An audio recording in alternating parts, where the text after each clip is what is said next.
আলহামদুলিল্লাহ, সমস্ত প্রশংসা তারই মহান রব্বুল আলামিনের দরবারে, যে মহান রব্বুল আলামিন আমাদেরকে ভালোবেসে মহব্বত করে কেবল জুমার দিনে জুমার সালাত আদায়ের লক্ষ্যে মসজিদে আসার বসার শুরু করবে। সেই মহান রবের দরবারে কালিমাত শুকর গুজার হচ্ছি, আওয়াজ করে উচ্চ কণ্ঠে একসঙ্গে শুকরিয়া আদায় করছি আলহামদুলিল্লাহ। আলহামদুলিল্লাহ।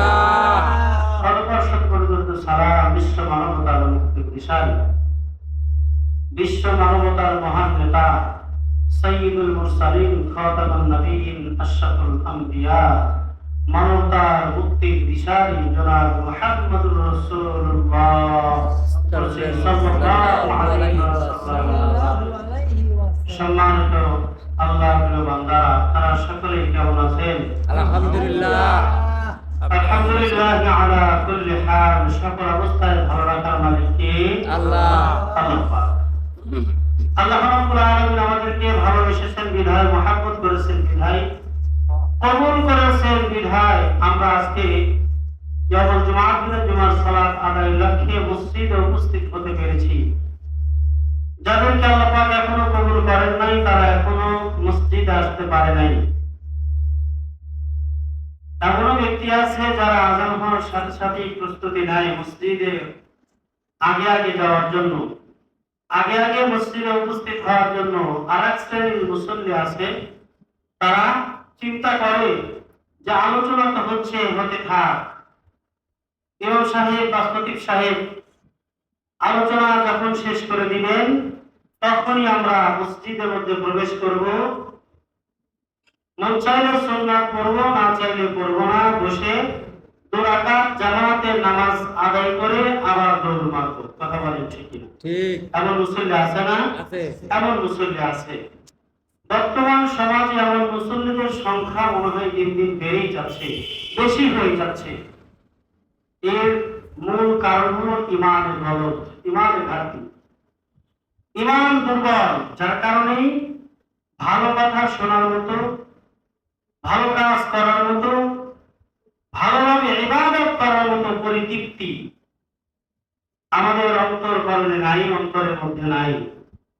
ইমানের মধ্যে কতটা গলদ হলে ইবাদত করার ক্ষেত্রেও আমরা এত কি করি, অসহায়ত্ব প্রকাশ করি।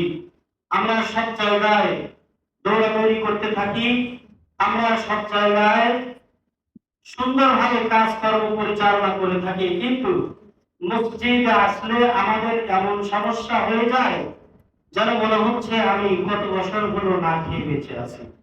কথা বলেন ঠিক কি? দুর্বলতার পরিচয় দেয়। সালাতের অবস্থা দেখলে মনে হয় যে হয়তোবা অন্য একটি গ্রহ থেকেই মাত্র নাজিল হয়েছে। নামাজ বলতে কোনো কিছুই বোঝে না, সালাত বলতে কোনো কিছুই বোঝে না।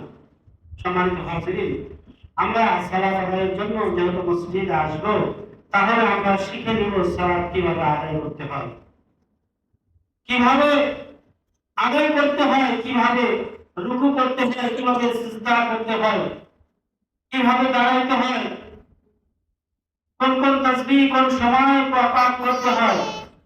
এই বিষয়বস্তুগুলো আমাদেরকে আগে জানা দরকার।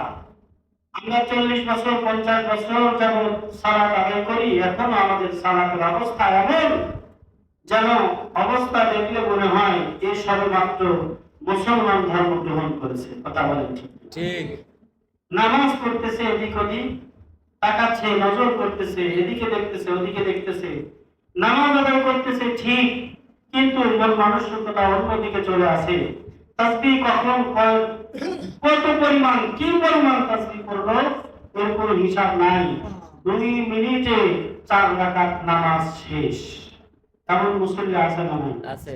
অথচ এই মুসল্লিগুলোর নামাজের বয়স তার জীবনের বয়স না, তার বয়স না, নামাজের বয়স কারো কারো 20 বছর, কারো কারো 25 বছর, কারো কারো 30 বছর হয়ে গেছে।